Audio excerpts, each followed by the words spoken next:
আরো বড় করতে পারতো। আমি মনে করি সরকারকে আমাদের প্রচার থেকে বিরত করার জন্য আমি আমার দিকে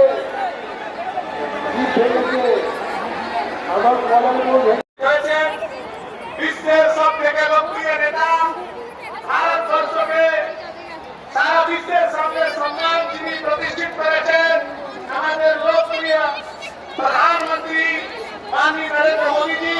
হাওড়া জেলার পক্ষ থেকে মোদীজিকে আন্তরিক শুভেচ্ছা আর অভিনন্দন জানাই। যশস্বী প্রধানমন্ত্রী নরেন্দ্র মোদীজি এসে উপস্থিত হয়েছেন, আমি তাকে স্বাগতম জানাচ্ছি।